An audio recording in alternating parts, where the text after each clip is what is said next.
Ladies and gentlemen, welcome back to another episode of the Let's Keep It a Buck podcast, the only podcast in the world where we try to do things differently every single time. I know y'all are mad. God, when are we going to get some consistency out of these guys? Never. If you're new to this, you want to be true to this, make sure you hit that join button, make sure you hit that like button, make sure you hit that subscribe button. Tell a friend to tell a friend to tell a friend, and then tell that friend to tell another friend. It should get back around to you. We want it to be a situation where two friends that don't know they're listening to Let's Keep It a Buck tell each other, and they're like, oh, yeah, I do listen to Let's Keep It a Buck. And then they ask who their favorite host is, and one says, oh, I'm a DOMO guy, and the other person says, I'm a Sage guy. And then, it just creates havoc. That's what we want, though, in the environment. Make sure you leave a 5-star review for the audio listeners. B Souls, you got a 5-star review for me? Yeah, this is from OG Spider-Man. He says, nothing gets my spider senses tingling like listening to the Let's Keep It a Buck podcast. This is real, by the way. I'm not making this up. Listening to the three black men and a Filipino politicking about basketball and world topics truly has me giggling in excitement, a delicacy to my ears. If you haven't already, you need to tune in because this, brothers and sisters, this is something special. From Friendly Neighborhood Spider-Man. With that being said, you know what I'm going to say. Let's start with some basketball.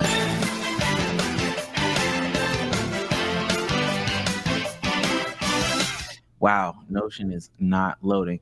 Listen, stay tuned. We are going to talk about, LUKA Doncic, Nikola Jokic, the failing us, even though they're getting all this praise. Maybe Gilbert Arenas was right. Hold on. Hold on. We're going to talk about TNT losing inside the NBA. So the death of, that old media as we know it, something that we probably like. And then we hear from LeBron James and Paul George as they give us, their actual breakdowns as to why they lost. Who's to blame this time, right? But before we get into all that, we got to start it off with the stat of the day. Carson Breber on Twitter says if the Nuggets lose this series, they'll be the 6th defending champ in a row to lose before the conference finals. That is not how the NBA has ever worked. How do we feel about that? That's not how it's worked. Oh, okay. Go ahead. Fifth defending champion to lose the title in a row. Yeah, in a row. And she said that's not how the NBA works. Not how the NBA has ever worked. It's again lost before the conference finals or the finals? Conference finals. Before the conference finals, okay. Yeah, before the conference. I mean, cool little caveat, I guess, but how many lost in the conference finals is what I would ask next. Like, all right, whatever. Yeah. I mean, I'm gonna have to go hot ass. Maybe I'm misinterpreting, but yeah, if it's happened 5 years in a row, that's not how this works. I'm be like, I think that's exactly how it works now, gang. I don't know what to tell you. And then to Damo's point, I don't even need to go on a soliloquy. I would then be like, okay, weird pivot, go to conference finals, see what happens. I don't think it's a take though, right? It's just a stat of the day. No, it's just a stat. Oh shit! I thought that was hot take hot ass. Okay, combo stat, I guess. W parody. W parody. Or L. I don't know. Maybe that's the conversation. Is it L really like this? Y'all really like this? Does it make you? I'm on Dynasties. Hot take. Minor hot take. I miss Dynasties. Dynasties. I do. Does it not make you feel some type of way about the team if they don't make it back to the conference finals? No, because if they lose to a team I find superior, or if they have injuries, I mean, there's context to why niggas lose. I mean, everybody has injuries in the playoffs. I don't want to make it seem like that, but there's context behind it. Unless they just flat out suck and they lose in the first round, I don't feel no type of way about it.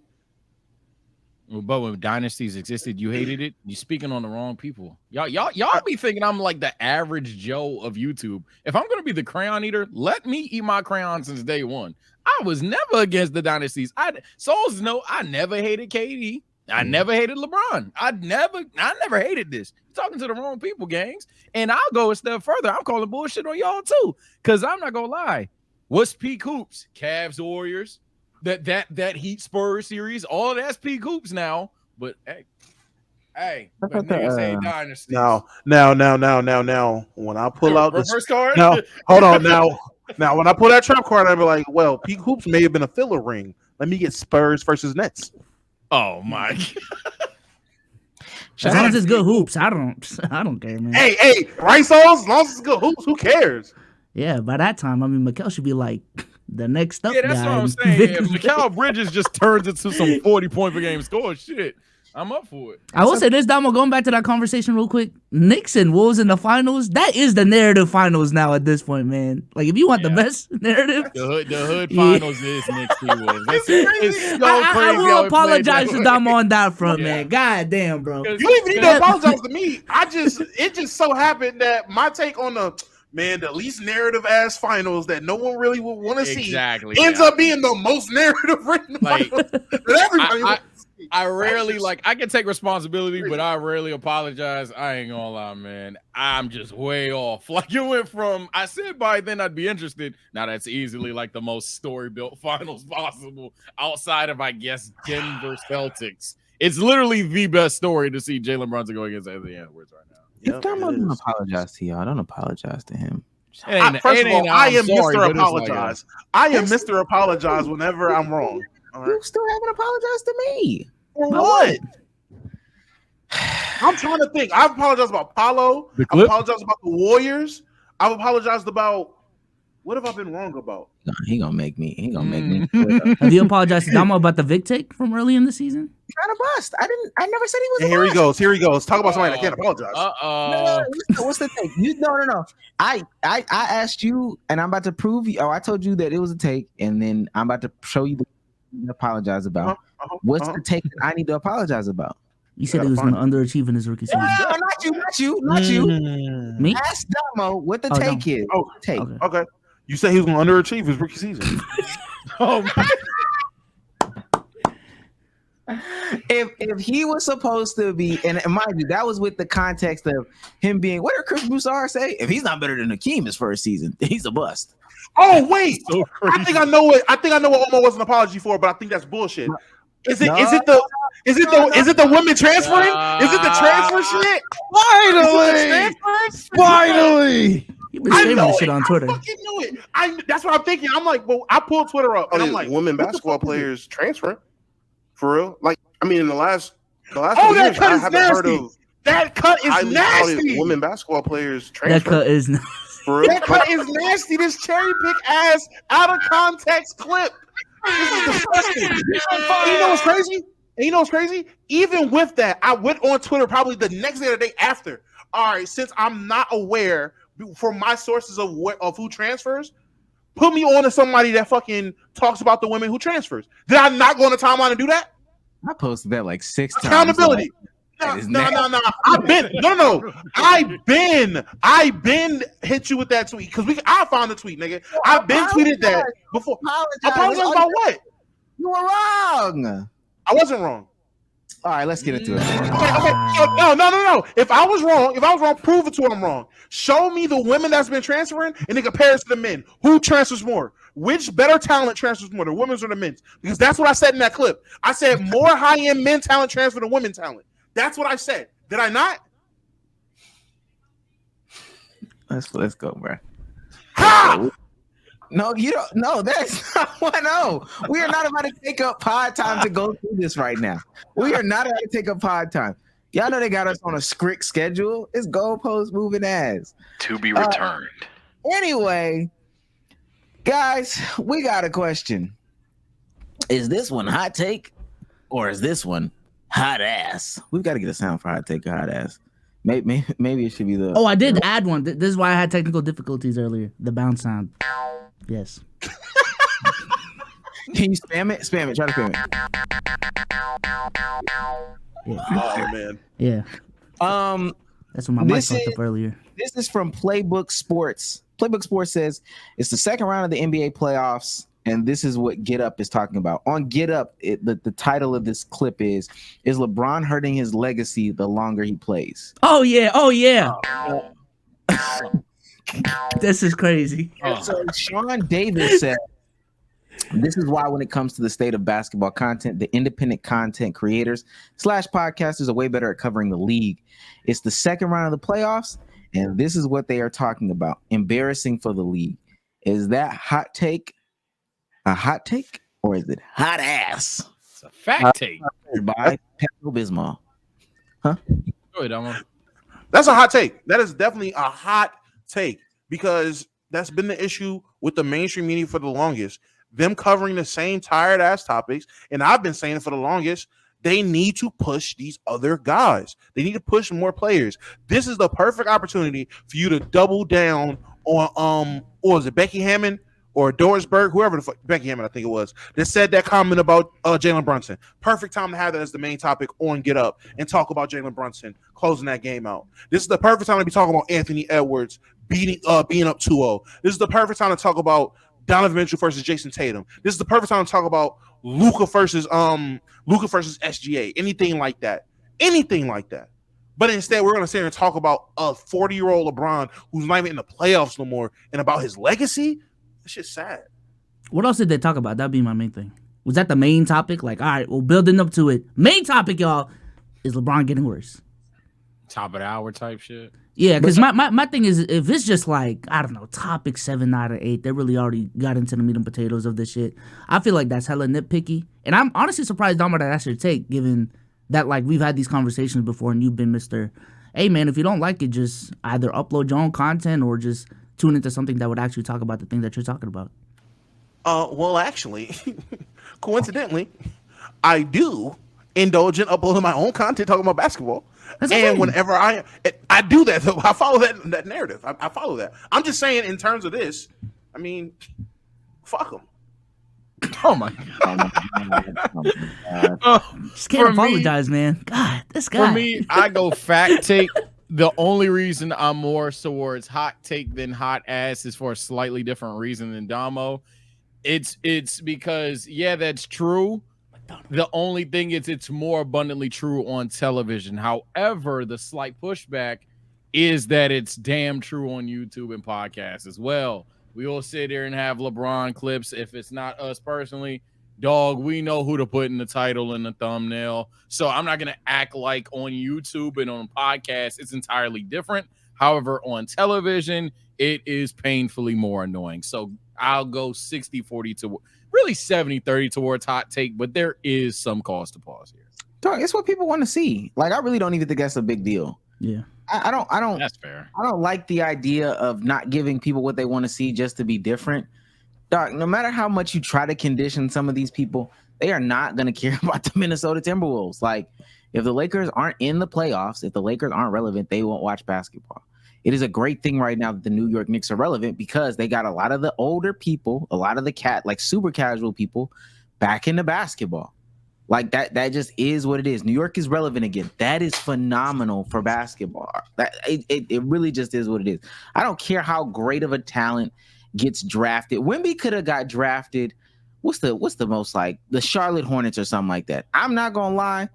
There would be less buzz going around about Wemby because he got drafted to the Hornets. Why? Because nobody's going to care about the Hornets. Now, Wemby in a Knicks jersey, Wemby in purple and gold, Wemby in a Celtics jersey, my God, we would not be having this conversation.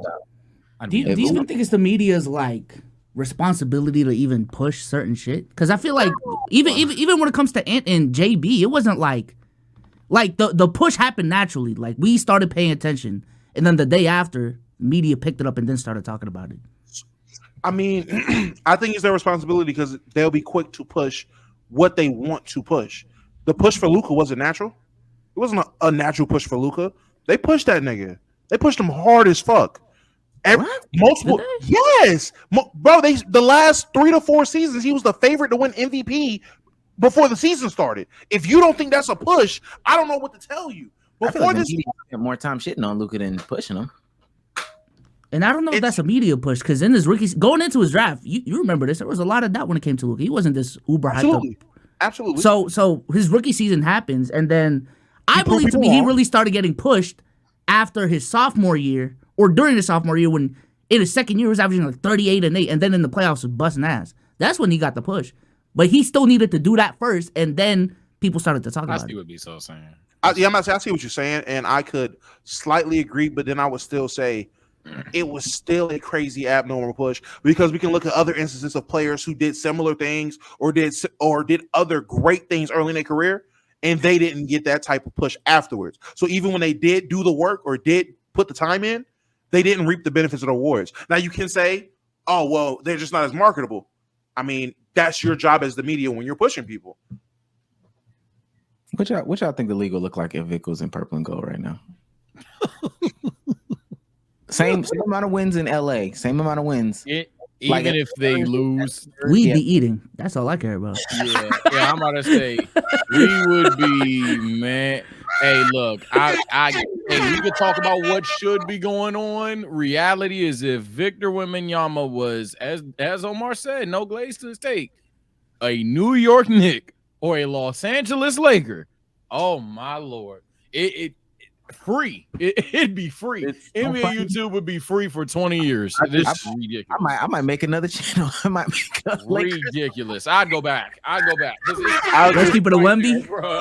It's right there, bro. It would be a mandatory Vic clip. Wemby watch. Yeah. Hey, I ain't gonna lie to you. Our biggest clip is going to be when that reporter asks him, so Vic, how is it with LeBron being a father figure to you? That would be our biggest clip. I'm gonna be DJ Wembanemics type shit. One basketball channel that was following around Mikey Williams and Dior Johnson. What DKM is to the Ball family, that's me. That's me. Fuck that. Yeah. I'm making a new channel. Call me Triple D, motherfucker. I'm Triple D.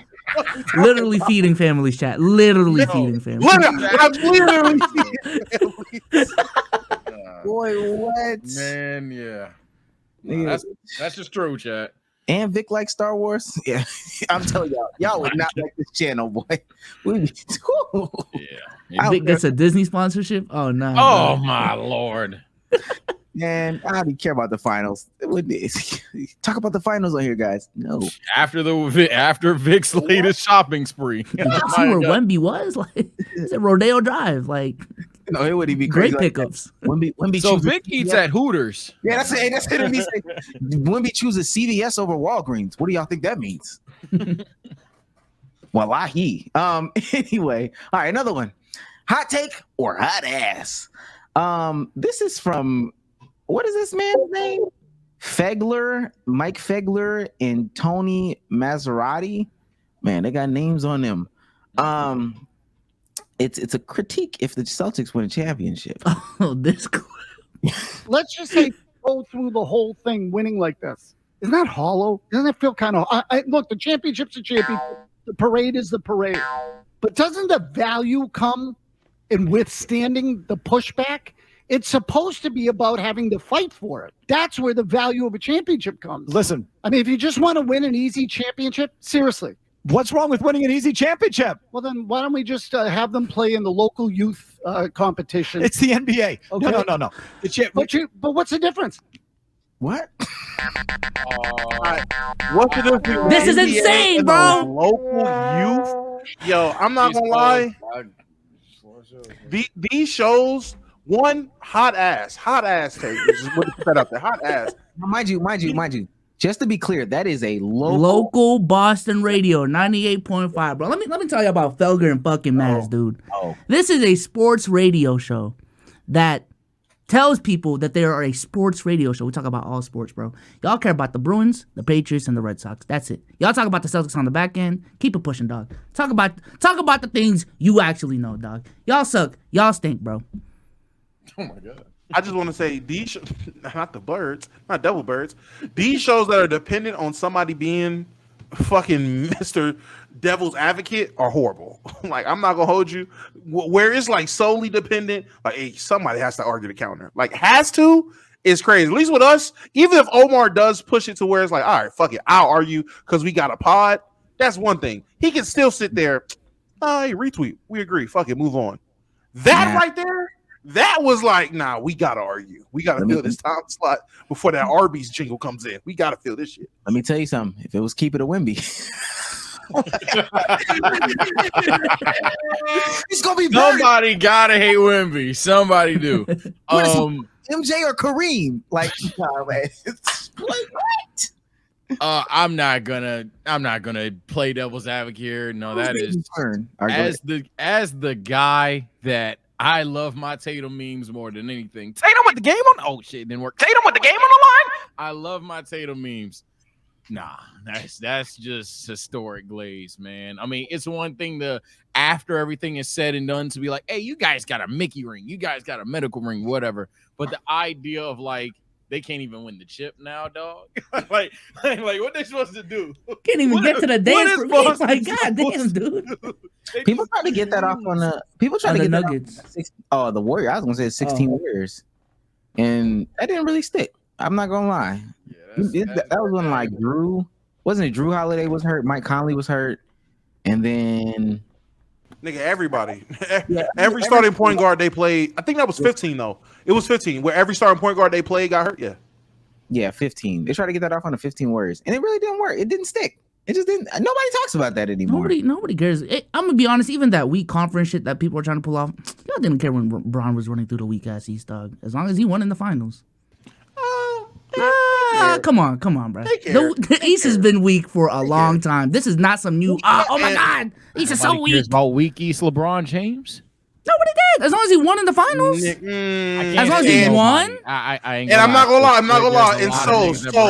And what's his record? And what was his record during that run? Because he damn sure lost more than he won. So niggas talked about how weak. But they talk about the finals loss. Well, and then they talk about he got the 10 finals because the East was weak. Who was it? The Hawks. No offense, Omar. The Hawks really like that. That's what they said. Say still to this day.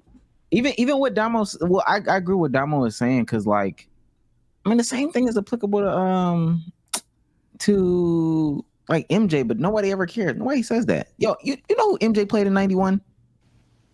They swept the Knicks in the first round. Guess how much Patrick Ewing averaged? I just looked it up. Patrick Ewing is averaging 17, 10, 2 blocks on 40% from the field. Damn, Pat, what the shit? Nobody talks about that. Nobody cares. Nobody cares about none of this stuff. By the way, last episode, we literally watched Rashard McCants sit on camera. Hey, the league watered down today. We don't talk about LeBron. We're gonna do that weak ass easy. Won't water down, man. That nigga just said that shit. People talk about it. I'll apologize. No, I apologize.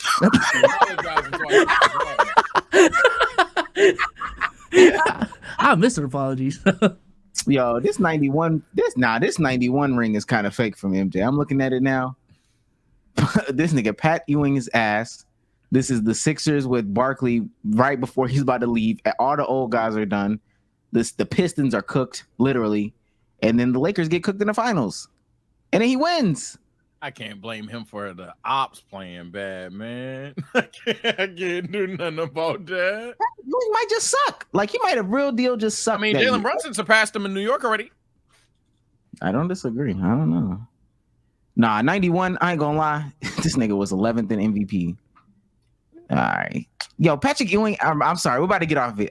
This is not where we want to go. Patrick Ewing averaged 27, 3 blocks, and 11 boards and 3 assists, shooting 51% from the field that year in the playoffs. And then went out the first round like that? Oh, yeah, nah. They better be lucky social media wasn't the thing back then. Boy, boy. God. A 10-point drop-off, nigga. Niggas think Embiid gets it bad? Oh, my God. Ewing would have got 10-point drop-off would have been way. That is Julius Randle numbers. Somebody need to find me the New York Times paper that morning after they got eliminated. I gotta see what it said. Ewing, like shit. They're just making up anything. Another hot take or hot ass. I don't know if y'all saw Damo's guy, Austin Rivers, do a take talking about he could take 30 players right now in the NBA and throw them in the NFL. You can't take 30 players or 30 NFL players and put them in the NBA. Well, JJ Watt came back and said, you don't got a job in either right now. Go ahead and try it.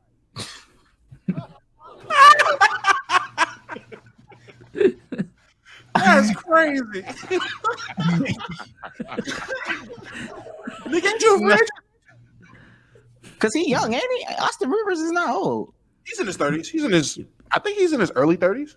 Come on now. 30s is really that good. Get into the NFL, he's man. 31. Hey, you know what's crazy? Devin Funches did just become the first football player to sign a professional basketball contract too. So that's kind of hilarious. I don't know. No, well, I lied. The Dolphins did just sign a basketball player to be a lineman. So, O-lineman? yes, O-lineman. Yes. Weird, right? I hope that nigga don't touch the field. Very weird. Yeah. What? I hope he's on the practice squad. Cause All right. Let me say this to even add more. So then he gets cooked in the morning by James Jones. Hold on. Because he's Phoenix Suns James Jones? No. Ex NFL player James. Oh, I was about to say, do your job. God. Hey, yo. Can everyone just do their job? How about fuck? Damn. Time to cook up He said you're a little meathead. He said he's never heard of you. He said you sound salty, and he told you to beat it. James Jones, what do you say to Austin Rivers? All right, homeboy. Since I'm a meathead, I'm gonna stick with my homeboy, man, because we on TV. All right. I see 11 seasons, 7 different teams, top 10 pick. I see averaging 9 points a game over your career, 2 rebounds, 2 assists over your career. Top 10 pick. You know what that sound like to me? In the streets, we call you a bust. That's what that sound like. Now, if my daddy played in the NBA and I was coming out of the draft, I'd probably be a top 10 pick too, homeboy. But once I get into the league, I'd have handled my business. Now, I led the league in touchdowns. I won a Super Bowl in the highest league. You did none of that. You don't got no all-stars. You got no nothing. Well, you're not going to have that because you got 9 points, 2 assists, 2 steals in the game, 65% free throws. So I ain't even going to keep on going back and forth with you. All I'm going to say is you 6'4", 200, maybe you should have tried football. You might have had a better career, homeboy. Because basketball was not your career with what I'm reading right here. So I'm going to leave it at that. I don't go back and forth with people on Twitter, man. I ain't even really on that thing like that. So you got it, my brother. It went from meet the Graves to meet the Rivers. It's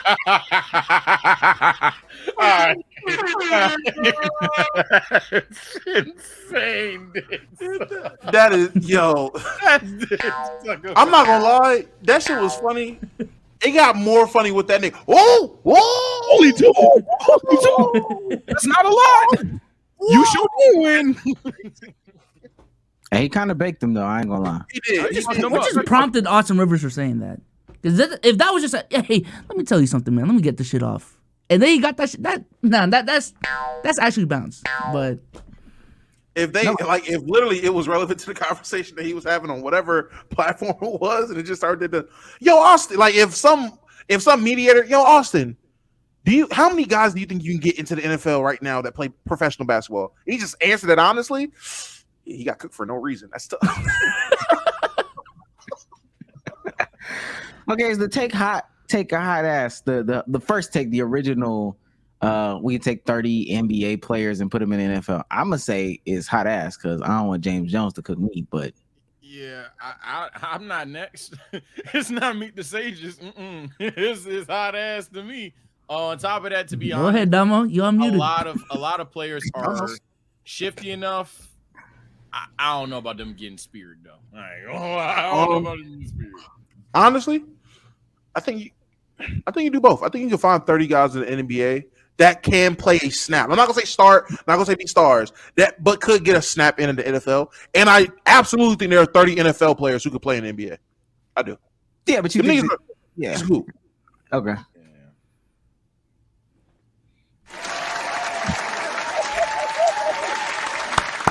I think it works both ways, Mr. James. He's no longer a brain wrist, ladies and gentlemen. Yes, sir. PC taught him well. Yes. 2 years, but that third one, PC. I don't have a boing sound. This is crazy. This is crazy. I don't have a boing sound. You don't. Hey man, SHAQ, I was wrong about you this whole time, man. You running a shit. WW team, man. By the way, shout out SHAQ. My guys in the finals over there in the EuroLeague finals. Fuck with them. Thank you. Appreciate you. I don't know why. Thank you. Let's take a bite into it. Yeah, that's yo, that you in the finals. Now that gotta be. Oh my god. You're welcome. Now get them buckets. Asking for a raise? No. Boing, boing, boing, boing, I'm boing, stopping. boing. Oh my god. Okay. We got to get into the real meat and potatoes of the conversation. The conversations about Luka, Jokic, the Euros not caring about the game for real is coming back up. Oh no. An anonymous, I don't know how anonymous it can be. An anonymous veteran assistant coach says you can almost sense a sigh of relief among Luka Doncic's teammates when he checks out of a game. It's a sense of, hey, now we get to play. It's difficult to have a rhythm if you're not touching the ball, right? It's difficult to not have a rhythm when you're not touching the ball. And then to further the point, friend of the show, Gilbert Arenas, no chill Gil, had this to say on his platform about the MVP, about Nikola Jokic. This is a report from someone on the bench. Can't tell you who. That Fortnite? Yeah. Nigga said I shouldn't even put this out there, but proceeds to put it out there. Come on, gang. Deliver it. Midnight's a skin merchant, side note. So you can see the text thread. It's unnecessary. You can see the text thread. That is so crazy, gang. I'm not supposed to put this out there. We believe you, bro. But you can see the text thread. Yo, I ain't gonna lie. And walking everyone down. He keep playing. Yep, this is embarrassing. This is the player. This is embarrassing. Wrote, he don't know what he doing when it comes to the bench. He trying to hold me on purpose. Work my ass off and play every game for him. Do this shit like this. Dude's a bitch. I guess he's talking about the coach. Damn. Then Is this a mass win? Then want to throw tantrums like a hoe. No, this is Nuggets. Hey, believe what Jokic already said in our huddle. He wants to go home. He's done. Doesn't want to play anymore, bro. That's Peyton Watson. Yo, Don is just hitting some crazy shit right now. By the way. Oh my god. Now, Don is That's Peyton Watson right there. That's who. Peyton Watson is No, Peyton Watson right there. Wait, I'm Peyton? not bugging, huh? Work my ass off on defense just for this motherfucker to not want. I had to think of a defender. It's got to be a defender. It's got to be somebody that works Nazi hard, Marshall right? type shit. Peyton Watson is from California. Now, come on, man. Come on, man. I didn't Now, know like that. us. I did not know that before I said it. Come on. It's not. He said someone on the bench. KCP and MPJ start. Why would Christian Braun be fucking texting Gilbert Arenas? Why? It's Peyton Watson. It has to be somebody that works hard. It's a hustle guy. Someone on the bench. It has to be a young player to do some dumb shit like text Gilbert Arenas with your complaints. Like he's not gonna go and tell the world. Peyton Watson. You said Reggie Jackson. Stop. Okay, The injured nigga. Let's dive into this like it's the rap beef. Do y'all care about the reports? Do y'all care if there's any validity to this? The Luka one, no, because it's painful and untrue. I mean, you can just watch a Mavericks game and see that one, Kyrie definitely gets his touches. There was points in the game where Kyrie and Lively or Kyrie and Gafford were running plays for each other, and Luka was just zibing, especially Luka right now while he's injured. So I don't know where you get that sigh of relief from. Let alone does Luka average 10 assists. So I don't know. So I don't care about that. When we talk about players caring about the league, I mean, it's always I'm not gonna cap. It's always gonna be deflating if taking it as gospel. If you know a guy doesn't give a fuck about the league, but as long as he's out there entertaining on the court, it's not that deflating. So personally, no, but it's like, damn, that nigga don't care. Marcus Morris already disproved it too before DOMO goes. He quote retweeted that tweet and said, "Nah, that's cap." So wait, disprove which tweet? The Luka one. Luka one. Okay, whichever Morris twin is on that team. Yeah.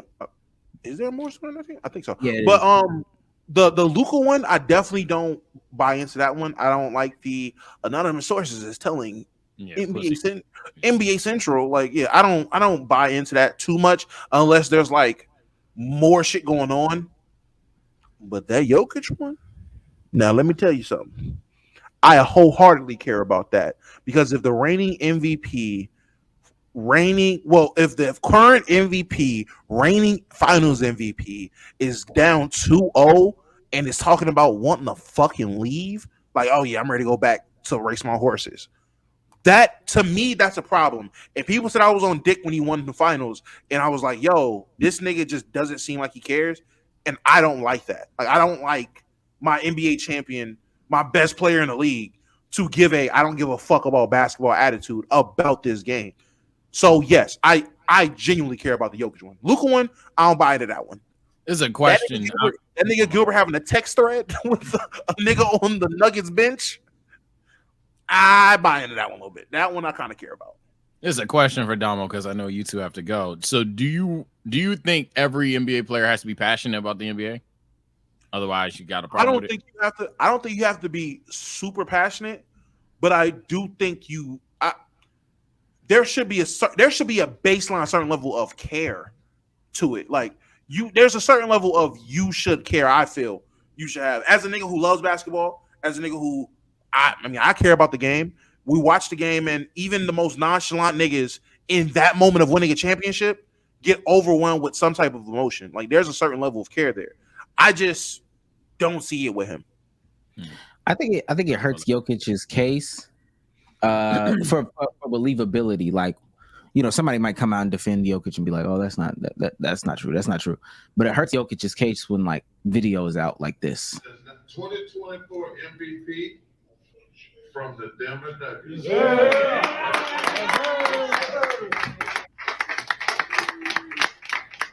Nikola Jokic. Excited. For an MVP to look like that, and people were noting on my TL like, dang, I remember when Kevin Durant used to cry like getting the MVP. Now, you know, maybe in the real time, Kevin Durant didn't cry. I don't know, but it definitely doesn't help his case when it comes to that. Only thing I'll say about the Jokic thing before I ask the next question too is, if Jokic is doing that, not caring, it says more about AD than ever, man. Wait. No, go ahead, bro. That was. No, I'm not even gonna say that. What's it called? So then my next question to B Souls, and this is back to the Luka Doncic point of the conversation. Is this inherently an issue of witchamajig type teams, of heliocentric teams, where they're getting a sigh of relief when he's not on the court because Luka Doncic doesn't take up the ball like that? Is this inherently an issue? I mean, I do believe that's a real thing, though. I mean, Kobe's even talked about it when he was talking about James Harden. Like, yeah, James Harden's about to put up crazy numbers. Hell, Kobe did it in 2006. But if you want a well-balanced, functioning team, your star player ideally should be able to take a step back and let the role players get the touches that they need so they can develop their rhythm. Because a lot of, like, the best scorers in the league, they do need rhythm. So if you want a team that's hitting on all cylinders, that would be the best course of action.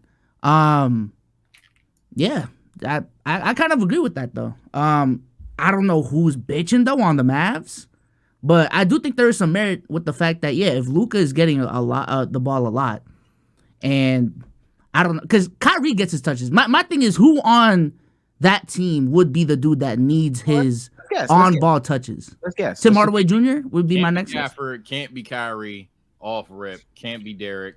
Can't be Derek. Probably be Tim. You muted. Yeah. Yeah, Tim's a good candidate. But Tim Hardaway is probably the best candidate. Damn. Yeah, still Triple muted. muted. Oh, there we go. There you go. Double muted. It was Jalen Hardy. Oh my god. Jaden. I mean, it's a young player that do some shit Jaden like Hardy. that. Sorry, Jaden Hardy. It's not Josh Green. Are you sure? He gets the ball. Not I just you know what's interesting, and mind you, I think listening to a lot of players, like athletes just in general, wide receivers have this sentiment a lot. I know NBA players have this sentiment a lot. You know, you believe that you're the best in the world. That's the only way that you got to where you are. Like 1,000%. That's the only way you got to where you are. So, of course, in believing you are the best that you are, who you are, you're the best ever, you're going to demand touches. You're going to demand the ball more. You're going to want the ball more. Thinking about Trevor Ariza talking about Phil Jackson, I think that that's important. He was saying that Phil Jackson was the best coach he ever had because Phil Jackson made him feel like he could take whatever shot he wanted to take. He could do whatever he wanted to do on the court. Now, we all know that's not the case. It was the triangle, and that ball better end up in Kobe's hands, right? Yeah. But making your guy feel that way is very important. And I think that that's where heliocentric offenses die, or their issue is. And that's where a lot of the gripe probably comes from these players. Because I feel like those, the Golden State, they don't have that issue. And I'm not saying their offense is heliocentric, but we know who's going to take the most shots. Mm-hmm. But I know but Clay probably feels like he can take whatever shot he wants to. And Jordan Poole had a pretty green light. I say, look at how Jordan Poole emerged and was able to just get in with that level of confidence to play alongside Steph and Clay. So you had three guys feeling like they could take any shot they wanted to at any point in time. So yeah, that definitely speaks on that.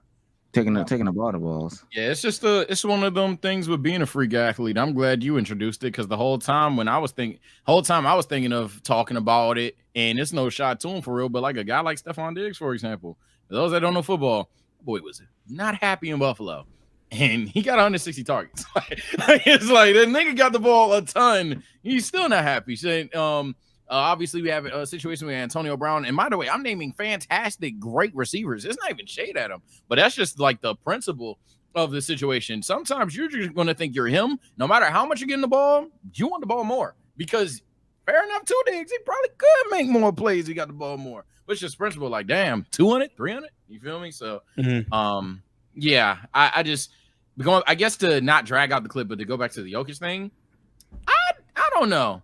Because I tried to race to our last comment section when we were talking about the MVP to type some shit just to like leave it up there, get it to like the top of the comment section. And on the way there, someone else, frame one, by the way, so didn't even watch the video, talks about how we basically were salty about Jokic or whatever. I was like, doesn't make sense. Called him top 15, yada, yada. But I say that to say, I'm not going to lie. I'm of the mindset that like, yo, if he don't care, make him.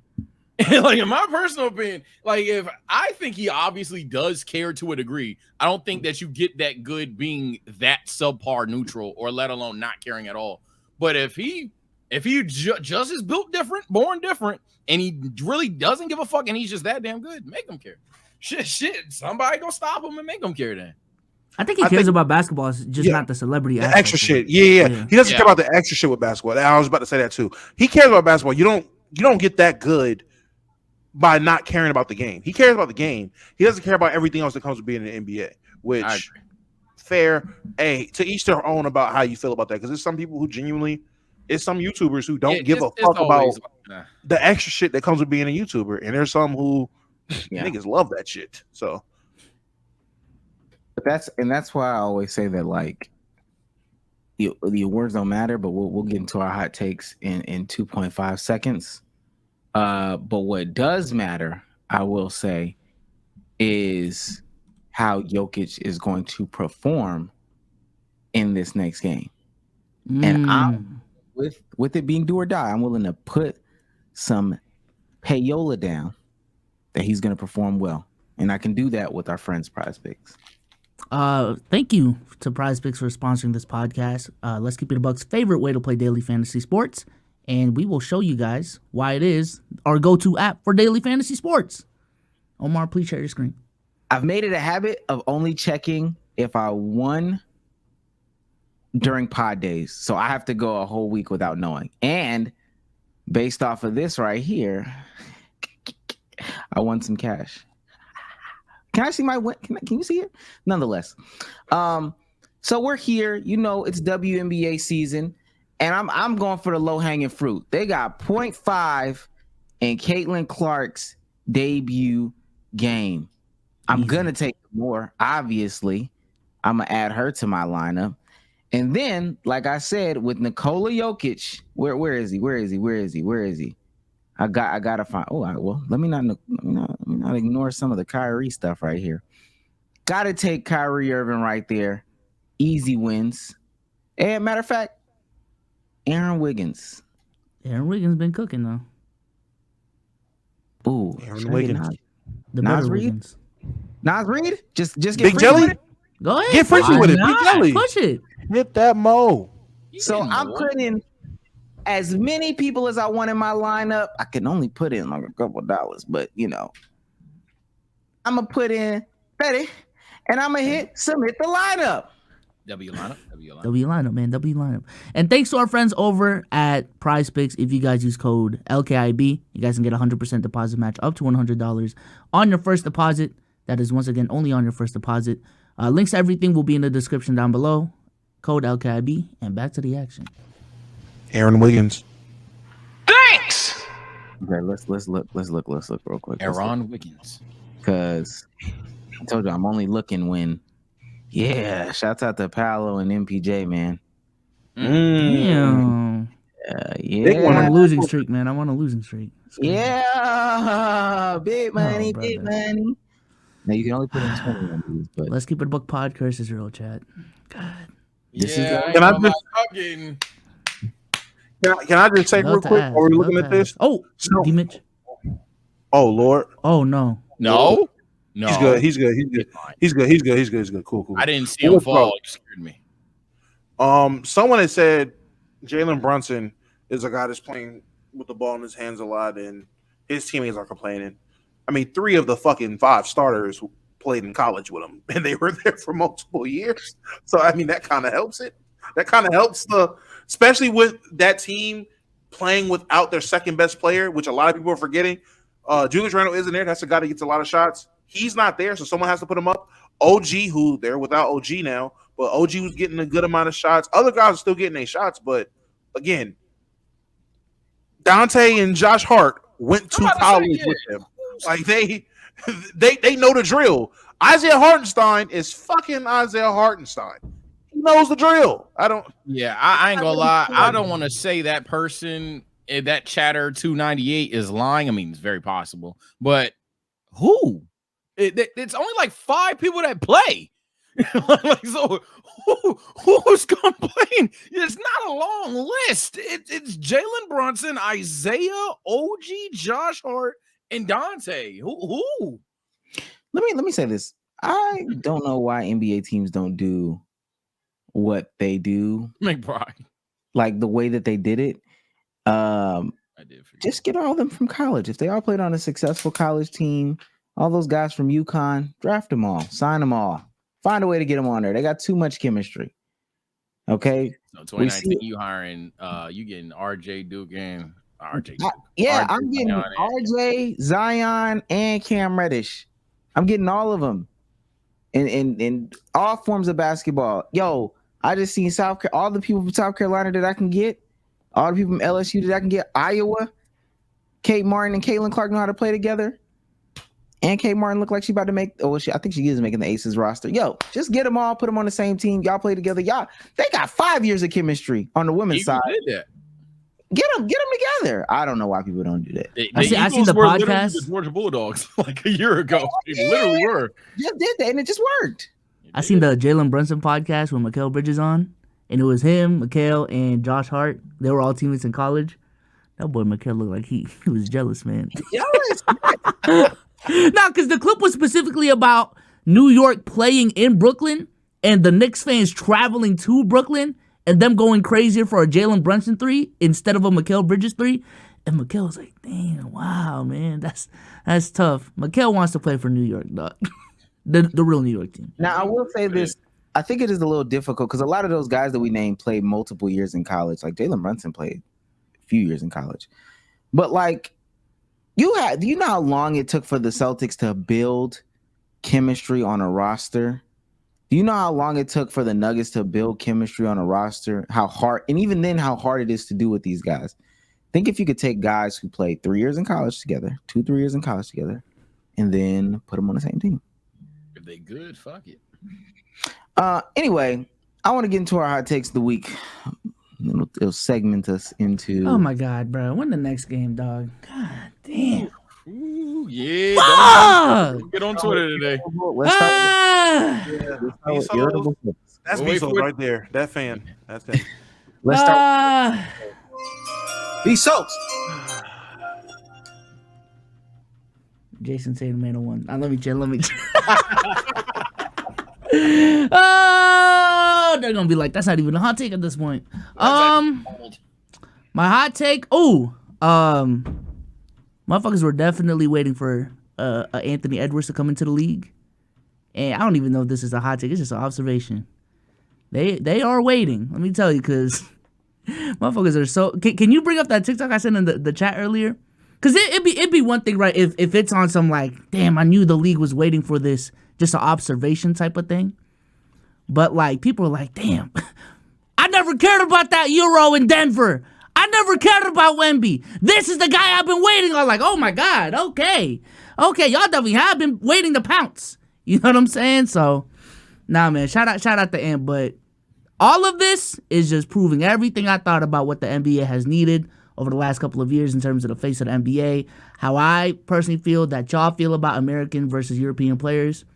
Y'all been waiting for that American star specifically. So, Which chat did you send it in? oh, it's on iMessage. Hey, Bezos, wait till you hear them takes come out. Wait till them takes you hear come out when Ja comes back and Ant's playing like this. Ja. Oh man, Is the playback frozen for y'all? Playback? Nah, playback fine for me. Yeah, playback. I was thinking about making Ja my hot take. I'm not gonna lie. I'm not gonna do it. I'll play the Anthony Eduardos TikTokios that Bob was referencing. What is that? Yo, ban him. Oh, You wow. announced it. Intrusive thoughts one. Like it or not, this man is the new face of the NBA. The league wanted it to be Jason Tatum so bad, but nobody is doing shit right now. Do y'all see what's happening to Drake? It was never going to be some European with high basketball IQ or a freaky Greek. you know.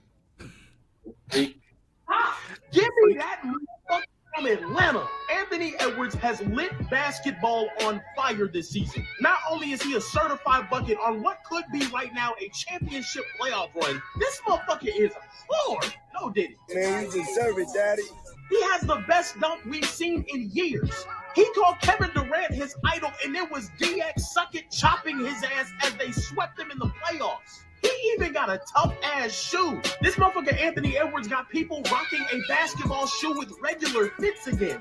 This is generational behavior, ladies and gentlemen. I couldn't fucking tell you what Jason Tatum's shoes look like. I don't care. We got the man. Putting that on shoulders. This is real hoops. It was Glaze at first for Ant, obviously, but 2 Tatum straights is crazy. Bounce them out. I mean, yeah, I don't really disagree with your hot take, man. If anything, it's cold. They definitely have been waiting for that American player to be on the level of a LUKA Doncic, Nikola Jokic, Giannis Antetokounmpo, Joel Embiid, and or just be on a team situation where they can beat them for sure. Domo. Very quick. You know, nothing crazy, just something simple. Listen, man, if you are happy in your relationship, if you found somebody who genuinely makes you happy, you're content, you love this person, don't post them on social media. It's nothing but miserable people. Nothing but miserable people. None miserable people. This is a 2-parter. As you know, Drewski, Rubio's pop out recently. They're together. You know, it is what it is. Friend of the show, Feats, drops a tweet amongst a barrage of other tweets out there. Only one person really likes each other between Drewski and Ruby Rose, by the way. Just thought y'all should know. All I'm saying is people are miserable on the internet. Stop posting your partner. I don't know if y'all remember that one girl who posted her boyfriend, and like 30 minutes later, Miss B Nasty, friend of the show, Omar's chick, Miss B Nasty, and some other girl put like a tell-all about how this dude is a creepy stalker who tried to nut on their feet or whatever it was. I don't know. Freaky deaky shit. Then an army of women just start barraging the timeline about their freaky tales with this this woman's boyfriend now. Stop posting your person on the internet. People are nasty. People are miserable. People are negative. Also, people got skeletons in their closet. And if you don't want to find them, don't post that motherfucker. That's the hot take. I think this is a Twitter thing, to be honest with you, because you post that shit on Instagram or TikTok, you're not getting those same comments, in my opinion. But I would not know. I don't be on Instagram. Yeah. Twitter is more of a this you gotcha card negativity. Twitter's been throwing around crazy labels on people every other day. Instagram, you might get away with it though. Post it on Snapchat, you wouldn't get that shit. Just nobody's on Snapchat. Oh wow, I didn't. No, that's. And you know that won't be on. Come on, Sage. Post it on the map, man. Post it on the map. I can't wait till our next meetup and we really, what y'all trying to do? Pull that map out. Please don't pull out Apple Maps, man. Let's pull that snap map out, man. Where you want to go and let's find see what the biddy on, man. See what the biddy. See what's going on in the biddy, man. Is that Jordan Walsh? I'm sorry. Yep. Yeah, nice. Sage. It's a hot take that is potentially hot enough to where I don't even know if I'm agree with it tomorrow. But today, this is how I'm feeling. For the past couple of years, I've been thinking about it. Then Miss Becky spoke on it. I ain't gonna lie. That small guard shit where they can't win, shit might be dead. I ain't gonna lie. This shit might be dead for majority of overwhelming history. In fact, damn near all outside of the 6'3" light-skinned and Under Armours. Yeah, you ain't really got much to say. But as of late, I ain't gonna lie. Not only we could go crazy recency bias and talk about how Ant and JB aren't even 6'5" and they're looking like they have high odds of winning. And then I'll go a step further and say, even if they don't win, it doesn't mean, see, Becky was right, you can't win. I think certain dominoes need to fall for them not to win. But not only that, when I'm looking at a couple of the past seasons, even, like, granted, people would lean towards more Devin Booker, but I think Chris Paul was like a major reasons the Suns that year made it that far. You go to 2019, I know they technically lost. Again, this ain't gonna be my strongest argument I make, but it's hot for a reason. It's just a gut feeling. The Warriors, hey man, it was a 4-on-1 and Curry almost won that shit. I'm just saying we might be in an era where the small guard genuinely can win a championship if you build the proper team around them. That's all I'm gonna say on that. As a number one, things possible now. In this kind of NBA, I think so. And what if Jalen Brunson loses? I don't think a Brunson loss disproves it unless he is like the vocal point reason he loses. So like if Jalen Brunson goes out there against Boston Celtics and size is a day one factor, his efficiency drops across the board. Not exactly selling, but he's noticeably locked up to the point where, yeah, Jalen Brunson couldn't get going, which led to his teammates not being able to carry him. He loses. Then I'll be like, oh, yeah, for sure. Or like to flip on the flip side with Anthony Edwards. Well, not on the flip side. The same exact thing for Anthony Edwards. Then, yeah, for sure. I'll just be like, yeah, nah, I was tripping. I'm wrong. But I don't know. I feel like even in like 2022, yes, it's Steph Curry again, but I don't know. I just think that era is dying. I think that is like the next transition for the NBA where that's going to be in the history books. I think the small guard has a way better chance that they ever had, bare minimum, but I think it's actually even possible to do. I said it when the conversation first started. I think the more consistent criteria is just having him like on your team instead of necessarily having a point guard. And I think if you look back, there just aren't a lot of 6'3" and under players that elevated in the playoffs. I think that's the problem. But JB is elevating in the playoffs. Like that, y'all would need to name me names of point guards that elevate in the playoffs. John Morant does, but he just hurt. I would just say that. I mean, I slightly agree with Sage, but I mean, I've always had to take when this conversation first started with the whole Jalen Brunson being a number one winning thing. I didn't believe that Jalen Brunson would be a number one on a championship team, but I don't think it's impossible for a small guard to be the number one on a championship team. You just have to build the team right.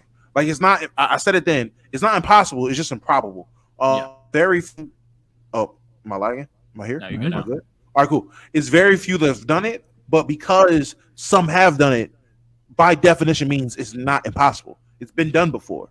It's just hard to do. And with a lot of teams being incompetent, it's a hard thing for teams to do. But with teams like the Knicks, who are currently showing you if you build the right way, it is definitely way more likely and way more possible. Now, we're still in the middle of this storybook, so we don't know how it ends yet. However it ends will definitely dictate the flow of this conversation, and the further they go will definitely sway a lot more people who are on the other side. I also think it's a pretty side note about that whole debate. I do also think it's a pretty weird standard on the 6'3" versus 6'4" thing. Like, everybody has to cut off at 6'3". Once you're 6'4", you're tall. I think that's weird too. But that's the point. Jalen Brunson, 36 points per game this playoffs, 3 turnovers, 8 assists, a steal, 4.4 boards, 81 from the free throw line, 32 from the 3, 46 from the field. I mean, some accuracy, some percentages from the field drop off, but other than that, I mean, he's definitely trying his best to be the outlier. I will say that. And that's what I'm saying. He's playing so many minutes doing it. So it's like, and then Josh Hart, look, I know Josh Hart's 6'5", but like, for example, Josh Hart's 6'5", best rebounder on the team because Mitchell Robinson's out. I think we are being a bit too results oriented and obtuse to act like a small guard cannot do it, with the argument simply being it hasn't happened. And then when it has happened, it's Steph Curry or it's Isaiah Thomas or things like that. When I'm looking at especially the current landscape of the NBA, the parity era, if you will, I don't know, bro. Again, I'm not going to win anybody over until it actually happens. But I'm just saying it would take Ant or JB selling for me to feel like, okay, nah, I'm tripping. And let me say this before I get into my hot take. He has some absolute crazy games. Now he does have 2 stinkers to start the playoffs off, but take out flamethrower sense. You said what? On the flamethrower sense. Yeah. If you take out last game, I mean, really add last game because he's only 1 point off from 30. He had a 30-point game last game, 43, 41, 40, 47, 39, and then the 2 20-point games. He's had 3 double-digit assist games. Hey, man, I've been trying to tell y'all he's the 3rd best point guard in the league, but that's a conversation for another day. We'll have that. He's been going so crazy. You got to take out the 30-point game to make, like, this ain't even his on par right now, bro. Yeah, that's crazy. Trae Young could never. Listen, my hot take. Kind of just said one. NBA awards do not matter. Everybody thinks that. Yeah. NBA awards do not matter. And I would like to think that people think that, but every time I have this conversation, there's so much pushback. There's so much inconsistency. There's so much nonsense. There's so much disrespect in the conversation that I am to believe that NBA awards don't matter. And when I talk about inconsistencies and tomfoolery, I have to look at first and foremost the voting results for the MVP. Now, we talked about Jokic winning it. Who is weird on this list? Who is strange on this list? And we're just talking about a vote. Who is just strange on this list? Someone thought that Kevin Durant was MVP. Is kind of crazy to me. No, no one. He got a 5th place vote. I don't care. I don't care. Who else is weird on this list? Jason Tatum.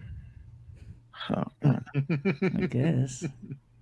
Sabonis. Sabonis is weird as hell on this list to me. Yeah, Sabonis is one of them things. Like how many win the? Hold on, before I die on this hill. I just don't get the vote, and he joins an elite group of people. Sabonis is weird. Final answer. Yeah, players to receive. No, Sabonis is very weird.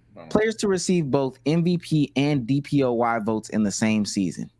MJ in '88, BRON in 2012, and Domantas Sabonis this year. Sound like you just don't know ball on Sabonis. That's what it sounds like. I don't know. Hey, what's the argument against him? And what do you have, a 4th place vote? Yeah, he had a 4th place vote. Yeah. My thing, Domo, and I know you're talking to Omar mainly. My thing is calling him a top 4 MVP candidate by many definition as the 9th seed, 46 win Kings over literally Jason Tatum, Giannis, Jokic, LUKA. Sounds asinine. And Brunson. And Brunson. Yeah, I would love to hear the argument. That's what I I'm mean, saying. They have to put out. They have to. Somebody has to make them put Like, out. why would you say Jalen? I'm just not harping on that one vote. That's my thing. Well, and I mean the idea about all of them, the criteria not being consistent, them changing up on a year-to-year basis. And mind you, I would love to believe that that is the case. Hey, what I thought defensive player of the year looked like this year is not what I thought defensive player of the year looked last year. This idea that, you know, we might be running into a voter fatigue era for Jokic, specifically if he loses, because I've heard like Stephen A spread some of these sentiments where the playoff performance matters, / I'm just going to dick ride with what everybody else is saying. Oh, JJ Redick watched him. He watched more basketball than me.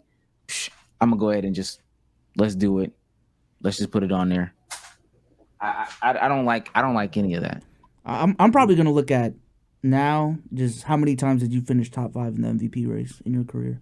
I feel like that's a more accurate telling depiction of your career. If, like, let's say for a 5-year stretch, you were top 5 in MVP voting, I think that says a lot about you as a player.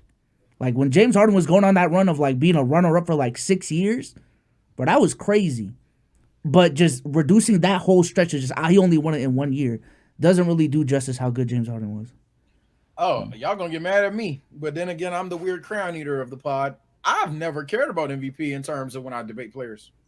Dead ass. I've never sat there and brought up the MVP award. LeBron, MJ, never cared. Kobe, D Wade, never cared. Harden, Russ, never. I swear to life, I've never been like, he has more MVPs, unless I'm on like a stream or something to appease a chat or some shit. But like dead ass, I've never cared. It's true. Oh no, just keep it super quick because I know you're gonna go. Yeah, NBA awards. I've been thinking these awards don't matter because they're not consistent. And I said it before. I always try to find the consistency in the inconsistency, but for the most part, unless I get a vote, I don't care. That shit don't matter. Only time I'll bring it up is if I am debating between two players, and if it has to boil down to accolades. If we're talking about greatness all time, because greatness inherently, and like. You have to throw accolades in for greatness, because if you're not talking about accolades, then we're just talking about who's the best. But that's another conversation for another day. We call Sage Crane eater, nigga. I'm just saying that nobody gonna. The other thing that kills me, and again, if there wasn't so many notable names that are just easy misses, then maybe I would have like a different conversation about it. Like why Scottie Pippen, regarded by a lot of people as the best perimeter defender. Top 3 best defenders of all time. Someone say the best Bull. No defensive player of the year vote. Same thing with Tim Duncan. And I'm on Scottie Pippen's page. There's 2 years where he finished second, and that is in 94, 95, and 95, 96. There's a year where he finishes third in 91, 92. There's a year where he finishes fourth. There's a year where he finishes 9th, and then there's like a year where he finishes 7th and 8th. Damn, I would think that the best defender in the world or best perimeter defender in the world would finish somewhere closer. Like there should be some way more 2s and 3s. You know what I'm saying? Way more 7s and 8s than 7s and 8s and 9s or whatnot. 9? Let me see where he is this year. Yeah, who is above him? My thing is it has to make sense relative to who's in the league. And Michael Jordan is above him. Now, mind you, 97, 98, I think he's injured, but Anthony Mason, Dennis Rodman, Bo Outlaw, Tim Duncan, all these people are tied for 5th. Mookie Blaylock. Oh, in 98? You're saying 98? Oh, yeah, he was injured that season. That's probably why. But again, running back. I could go, there was a year where, 98. I could go to the years that he finished 4th. It just doesn't make sense. Tim Duncan is also in that same category. Tim Duncan has none. And again, I would be okay if some of these people were just running them off. Like if Ben Wallace had 8, you know what I'm saying? Then I'd be like, it is Ben Wallace. He was losing to Ben Wallace. It makes sense. But the inconsistencies it's too silly for me to have serious conversations about this. And they're not even respected because you cut the TV on and you see Shaquille O'Neal and he's doing stuff like this. Joker, the president of the Big Man Alliance. You are the president of the Big Man Alliance. You know I love you, the best player in the league. I want to congratulate you, but I want you to hear from me first. I thought the SG been the MVP. That's no disrespect to you, but congratulations. And what do you guys have to do to get back on track versus Minnesota? Thank you. First of all, play the boing noise. That's I'm gonna say, yeah, boing, boing. Nigga. God damn. Okay, that's a miss. That's a miss. No disrespect. That's a miss. That's a miss. That's right. We don't judge people here, you know, so that's fine. It's your opinion. I'm joking. No, hey, all good. I love you. I love your brothers. One thing we always gonna do is keep it real with each other. Congratulations. Especially on the day where you got the MVP. You know, it's probably details and kind of small things. But yes, we have a tough stretch. We lost 2 games at home against Minnesota. Tomorrow we're going to Minnesota to try to get back. Okay, none of that really matters. Is it so crazy? So it was. I mean, how do we feel about what Shaq had to say in that specific moment? About what Shaq said, I mean, in regards to wanting SGA to win, fair opinion, we debated that. In regards of like saying it to Nikola Jokic, dog, I'm all for being blunt. I'm all for being straight up with people, for sure. Delivery and tone does matter, though. It was weird. It was pretty fucking weird. I mean, that was night they announced it. Yeah, like, hey, you're the MVP. No congrats. I just want you to know, I think it should have been SGA. Like, maybe we had that conversation when we out having fun, or like later after your game against Minnesota. Hell, after you beat Minnesota.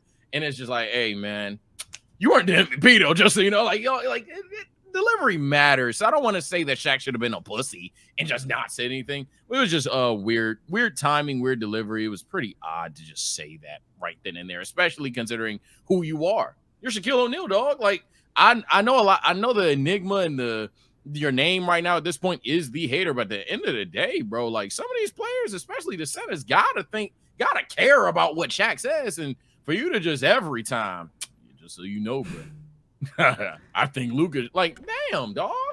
That's like going to someone's wedding. You're like, damn, I mean, this shit cool, but like, you lucky I ain't like her. I'm like, I was at Ron's last week though. That shit was better, like, respectfully, but congrats to you. Like, all right, dog, damn, you could have just kept that to yourself, gang, or at least have that conversation tomorrow. Like, you just had to have it today as it was announced. Like, all right, dude. We're telling them like, yeah, I think Nathan's a cool guy. I think your last boyfriend Ron was much better. Shout out Ron. I think wish she was marrying Nate. Yeah, wish she was marrying him. But you got a problem with Shaq telling them to his face like that?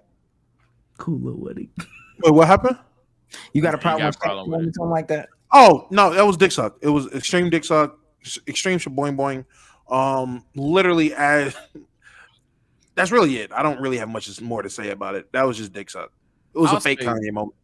I'll say this, because this was going to be my original hot take. Probably better in hindsight. When we're talking about awards not mattering, and we're talking about situations like this with Shaquille O'Neal, where obvious, it should have been this, it should have been that.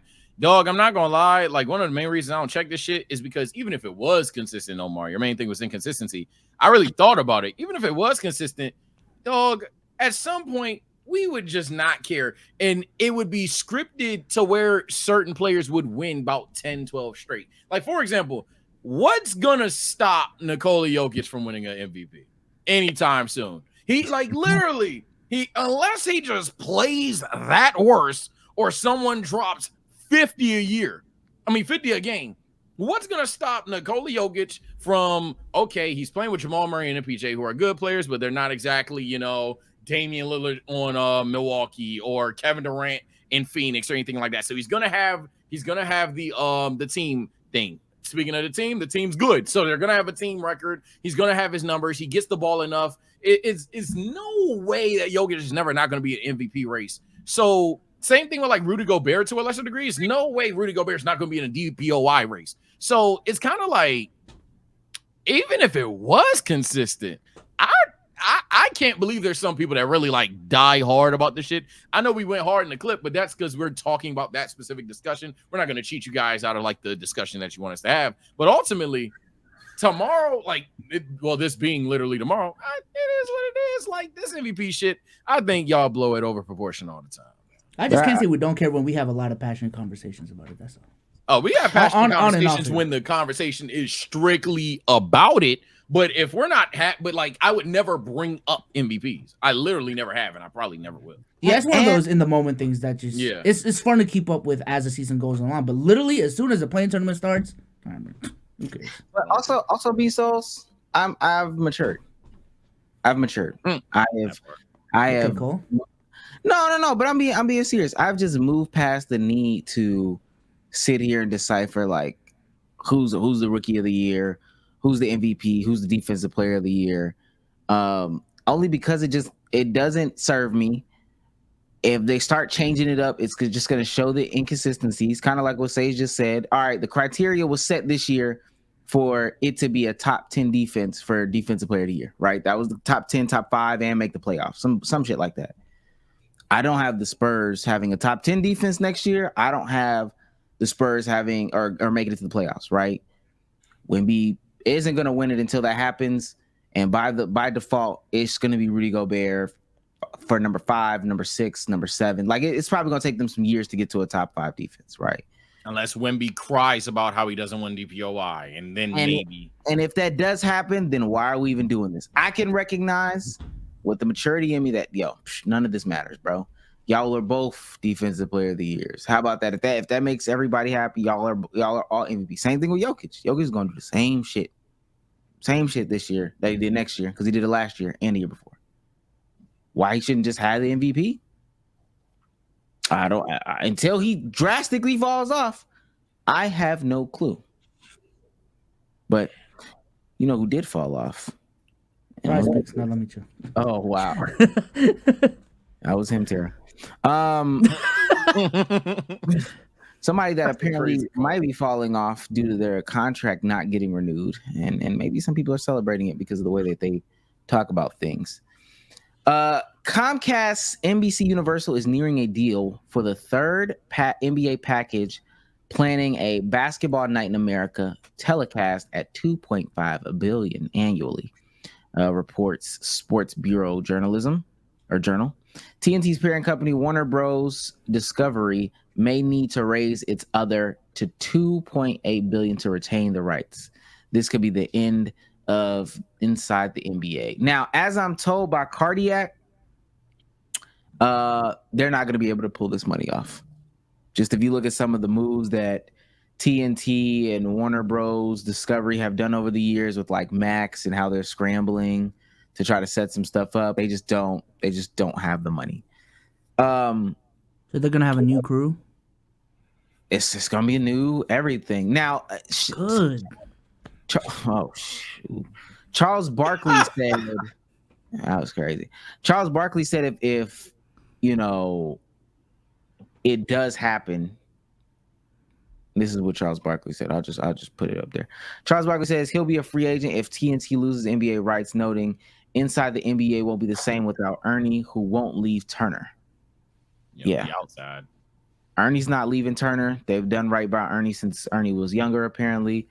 Charles Barkley claims he's ready to move around, but he probably won't do it. He's done some stuff on CBS. What are we looking like if they lose? Actually, I think this is good news. I'm not gonna lie to you. For us specifically. Go ahead, Domo. I'll start in like 3 seconds. I will say, I hope it's good news for us because it depends who they got to bring in to or replace them. If this opens the door for, and I'm just being hypothetical, Mike Korzimba and Kenny Beecham to get this opportunity, I think that's a great sign for us. If they go out and hire Dwayne Wade, JJ Redick, and just a new era of former basketball players, then it's like, all right, we're just repeating the same thing. I mean, that's fine. It's not the same niggas complaining about the game. So I think it'll be good for basketball, but it won't be good for us as content creators.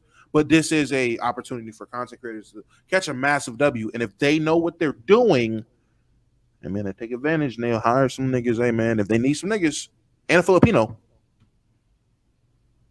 we're here. Yes. Play the OG intro.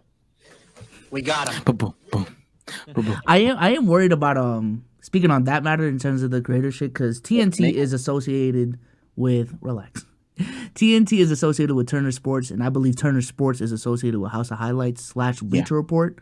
So I give TNT a lot of credit, or Turner Sports, whatever, that conglomerate, a lot of credit for being hella progressive on that front and giving creators a lot of opportunities. NBC, I don't know what the relationship is with independent content creators. So in terms of the conversation with us, I am a little bit more pessimistic, but I think in terms of speaking of it from a fan perspective, same thing with what's going on right now with the second round, everyone being under 30, new era. Hey man, new era, bruh. We need new theme songs, new hosts, all of that, man. Let's welcome this new era. We done with the 2000s. Type shit. I'll be the devil's advocate because I kind of feel this way, man. I don't want inside the NBA, outside the NBA, man. That's tough.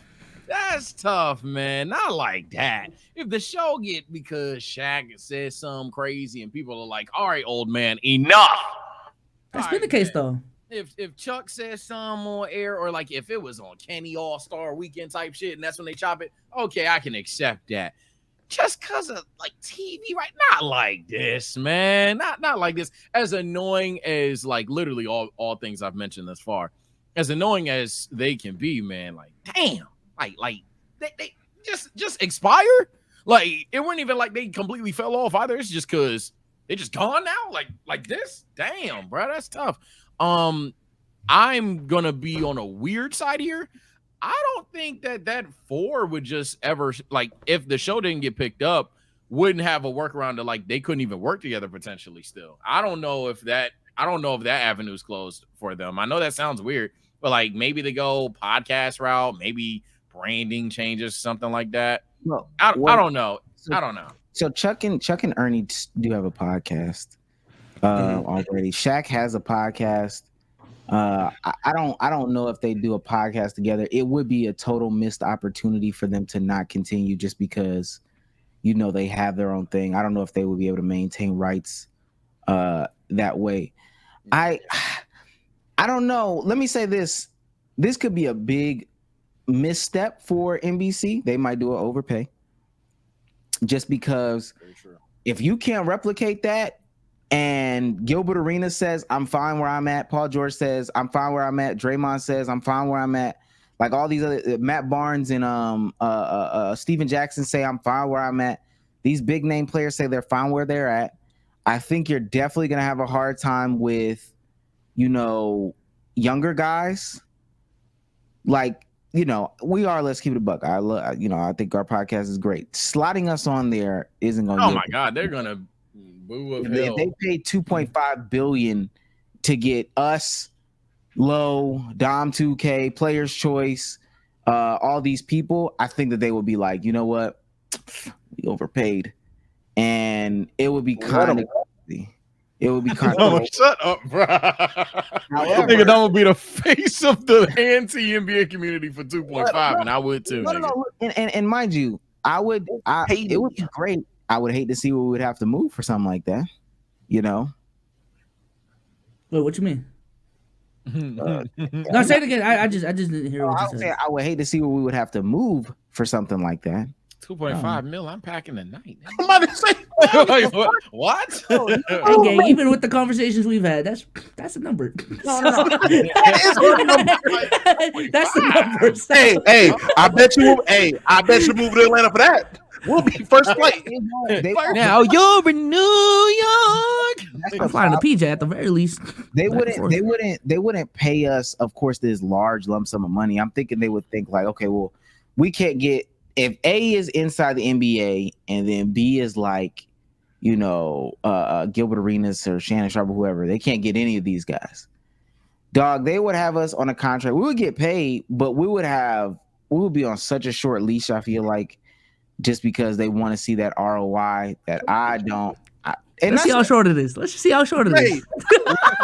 Listen, I know we're making jokes. I'm not saying that we wouldn't take it. I'm not saying nobody would take it. I'm saying ultimately, though, that would be a bad decision on them. So they must On know. them. They must know something is coming through the pipeline. But it is time for people to give new money. So with that being said, I don't know if TNT will totally be out of sports. Them being totally out of sports would be crazy. Even if it was like an online presence. TNT, hit us up, man. Turner, hit us up. You gonna lose? You about to lose a big lump sum of your money? Hit us up, man. Hit us up. I know. Let me tell you. Are they gonna operate without profiting though? Stop it. Non-profits don't exist. I'll say just to D3 on TV. Give us the internet contract, and then we'll bring up what's it? Not Loud and Wrong. What's the JTR and them podcast? JTR Med and Wrong and Loud. No. We'll bring them up to replace us, gang. I'll say it just because we're talking from a little bit of bias and optimism. And mustard. We got to put mustard in. Jesus Christ. A little bit of bias and optimism in there. I ain't gonna lie though. They gonna want to go. They gonna want to go old veteran NBA player again. Yeah, they gonna want A-list, bro. A-list want A-list. But like, think about that though. Especially with how like Mark Jackson now is getting paid a lot of money from his contract. Yeah. You bring that point up for sure. My thing is like, boom, inside the NBA is gone, and you get YouTubers, dog. Like the casual niggas is gonna throw a fucking fit. So I ain't gonna lie, like it's a long-term investment. Oh, don't get me wrong. I'm saying let them hello, souls and sage. I know that shit is, but like I know how long the process can potentially take, maybe even tenfold on live television. But I'm just saying, like, damn. I the harsh truth is they gonna try to find 3 NBA players, one analyst or whatever, and ball up that way. Hey Turner, hey ABC. The last time an organization overpaid, let's keep it a buck, they made it back 20-fold. Let me just tell you, the last time somebody overpaid us, and Souls know who I'm talking about, they made that bitch back 50-fold, actually. It's not 50-fold. inaccurate. So I'm telling you right now, overpay us, please. It's worth it. That is a literal fact. So like literally, It's gonna be overpaid till it's not. Type shit. I'm telling you, it's overpaid at the moment. Yeah, it just be an investment. And the money question going. is, how long would that hit be? And I'm thinking a potential 1 to 2 year like gap period or whatever. And would television want to do that? Is the question. And it comes down to how much they would offer us, obviously. So Let's say the book don't resonate with middle America like inside the NBA do. So what we need? Nigga, have you seen our? Y'all don't know our age. Old ass Y'all player. think it's a bunch of young niggas actually. To be honest, What they would try to do. I'll bring back Justin. From my perspective, they would try to take a bunch of creators, established creators, slot them with an NBA player or two. Exactly. So I honestly, wholeheartedly, we'd probably be quote unquote broken up, slide in an NBA player with you guys. We're gonna create multiple shows, weed out who's the best, put us on a year deal, 6-month deal, and this is just fantasy land. Internet shows only, and then we'll get up out of there. I'm just trying to think who would be the big replacement. Who would be the big replacement on TV? So I guess that would be the question. Who is the big 3 that replaces? Or I guess big 4. Who's y'all's big 4 that will replace inside the NBA? Fantasy. if nobody says no, so no one can say no. I have to make outside the NBA. All right. Yeah, Barack Obama, right? The baby. All right. Stop. Oh my god.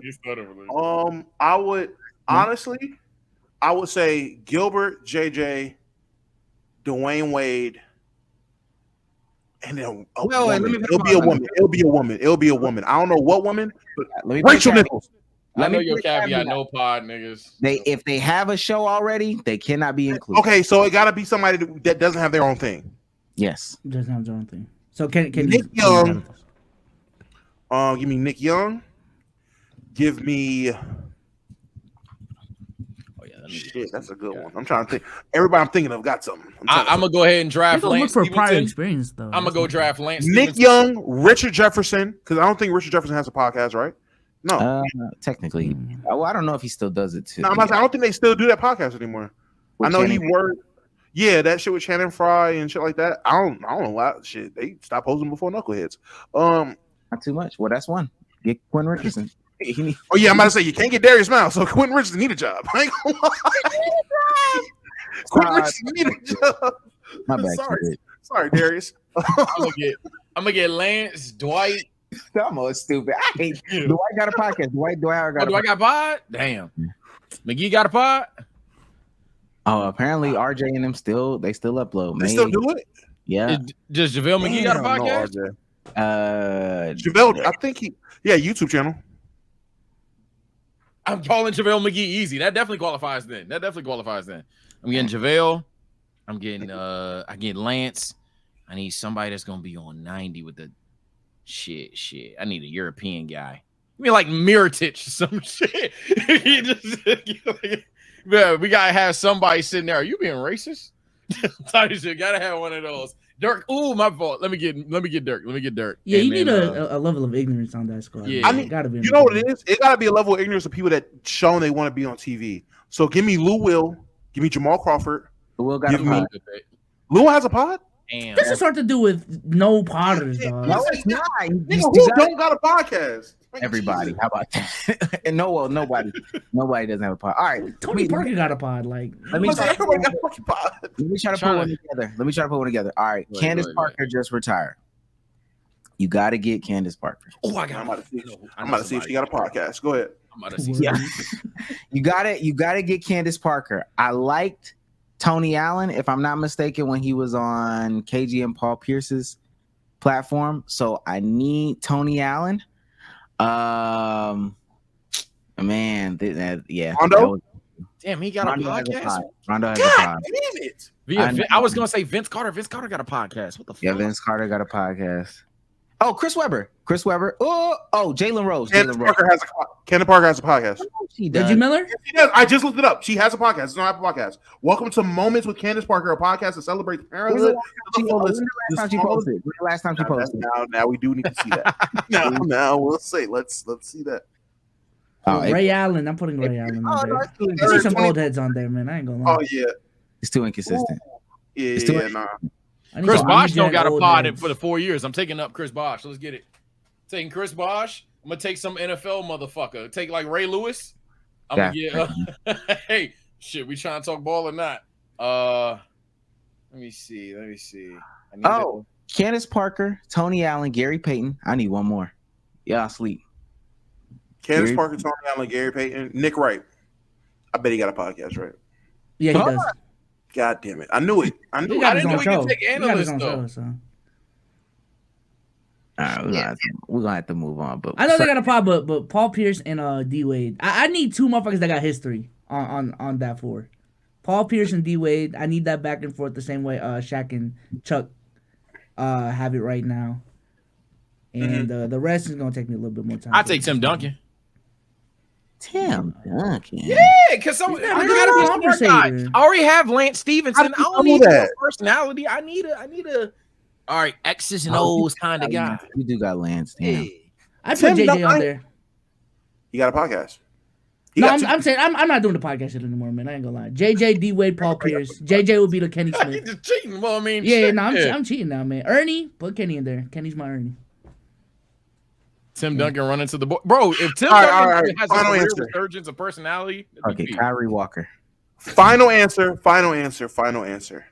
Yeah, I'm gonna type. Mia Khalifa, that's the woman. She's the moderator. All right, I'm following. Mia Khalifa is the moderator.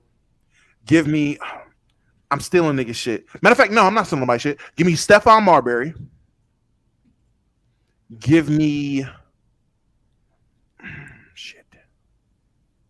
I can't do it. I'm trying to do it without a podcast. I can't do it. Speaking of podcasts that players have, we get to hear from two LA guys that lost in that first round, and we get to understand where they're coming from and why they lost. We're gonna start with you guys as Guy, the biggest, Paul George. I don't think they necessarily. That was funny. I think the difference is we relied on too much isolation basketball, and when you don't make shots, like you don't have a chance in hell to win. And I think we relied on too much isolation, which their whole game plan was to load up and force someone else to make plays and force other people to shoot. So they were ending multiple defenders. They were plugging. They were, forcing, kind of like, shutting the lane off by coming over and fake doubles, sending doubles. Like, I think they were mixing a lot of coverage up, which was making it hard to catch a rhythm. Whereas game 4 in our win in game 1, we played a lot faster. It was a quick pace. That's like how you got to be. The best teams right now and the teams that are still playing right now are young. And their youth, they play fast. They're quick pace. They're getting in offense quick. It's a lot tougher to guard that. Right. You can still play isolation through that, but it's tougher to load up when you're in transition, when, the ball is moved from one side to another. I think we just failed to do that. We relied on too much isolation. Like I said, it's tough when you're not making shots to beat a team. We just made it easy for them to, kind of just take over at that point. First of all, get your feet off the furniture. Jesus Christ. I want a player to one time just say, you know what? It was me. Because I don't think Paul George had the greatest playoffs this go around. He is for sure the numbers. The Ray Allens of Tracy McGrady's, right? Why you just can't say it was me? I dropped that one. He had 19.5 points. My God. 19.5 points, a steal, 5 assists, 7 boards. He shot 41% from the field, 37% from 3 on 8 3 attempts. Yeah. Wow. Why can't players just say it's them? He had a 7-point game in game 3 even. Oh, brother. 15-point game. Yeah. Yeah. We've already talked about players when they get to that level. Can't really necessarily come out there and say it's on me all the time. But I mean, sometimes it is refreshing to hear. And to give players credit, a lot of times they do say it. I think Kevin Durant recently did. I want to say someone else blamed themselves too. I think like half of the elimination teams, they're the best player, notorious players said we could have played better. I could have played better. Something like that. I feel like a lot of these people too, a lot of these players want to say someone else. They just got to say something else. Like, I feel like Paul George want to, before blaming himself, he really want to call out Russ. He really want to call out James Harden. But nah, we was just playing too much isolation ball. When you play that way, the offense just gets stagnant. Yeah, man. Yeah, they didn't have, I mean, he ain't wrong because they did play too much isolation and they don't have anyone that's necessarily good enough to slow down the pace and or big enough to bring up Russell Westbrook. Man, I ain't going to lie. It'd be bold if he did it, but if he had said, yeah, I didn't have the best series, Harden didn't have the best series, Russ didn't have the best series, that'd just be the truth. As much as me and Domo have ever since he's left LA been like, oh, okay, well, maybe it just weren't with us, gang. He been on time. And I think me and Domo even agree that he was their best player in the last playoffs. This playoffs is not that, not even close. Give whatever defensive flowers you want. Dog, he was not cooking. He had game 1, and that's it. So then they just sat there and blamed James Harden, as he should. Kawhi only played 2 games. Russ is coming off the bench. It's between him and James. Hey, man, we played too much ISO ball. I know he ain't talking about himself. Nigga blame James Harden. So really, only 2 motherfuckers really play ISO ball, yeah. Russ was just missing. Russ wasn't really ISOing like those.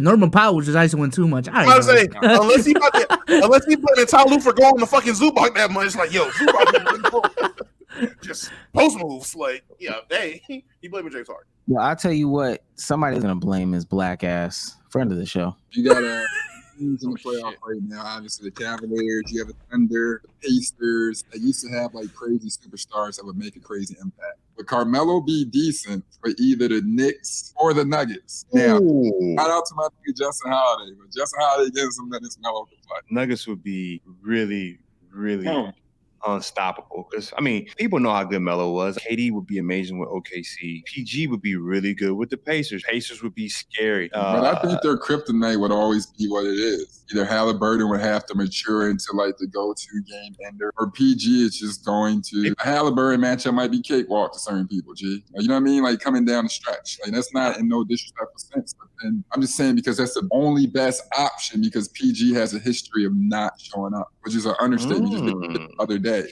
I never met a human that will let a media rumor drive his like energy or personality. Like somebody's like, I heard he going to Philly. And it's like, you know what? I'm going to Philly, G. Do you know how soft that team gonna be if him and Embiid go together? It'd probably be the most skilled duo ever since Kobe and Shaq. Embiid to be hurt and PG gonna be Aldo. Damn. What? That was a lot. Damn. And you know what? And you know what I'm about to do right now? God. And guess what I'm doing right now? I'm going to StatMuse and I am typing Paul George versus Evan Turner. Yeah, no. I'm 90% sure I understood what he was saying. And damn, Evan. Nah, hey, if y'all got to run the clip back, anybody in the comment section, go for it. But I'm 90% sure I got what he was saying. Yeah. That nigga said, he goes to Indiana. Hold on now. Like, Melo to the Nuggets, fine. But he go to Indiana. He literally said the thing that we've been thinking. Yeah. But it's like softest team of all time, and it's all media driven. Was insane. Hey, you get a first take headline, and he's like, "Yep, guess I'll just wait, Dama, what you say? Let me just say, depending on when some of these games were, I'm not gonna lie, Evan Turner might have something going on. Because some of these games, matter of fact, let me just share my screen. Some of these games, depending on these times, hey man, this nigga Paul George stunk. This nigga was stinky. Some of these games, nigga. Some of these games. When that nigga was in Philly, hey, he ain't lying. He done seen Paul George 314. What's the thing? A lot of 30s and 40s. Oh, brother. Hey, towards the bottom. Yeah. Now, hey, start to bust his ass. Paul George started busting his ass. These are minutes, by the way. These are minutes. These are points. So this column right here is minutes. Yeah. All the way left. Yeah. No. Which column's points? It's points. The second column. Okay. The second column. All the way left. This column is points.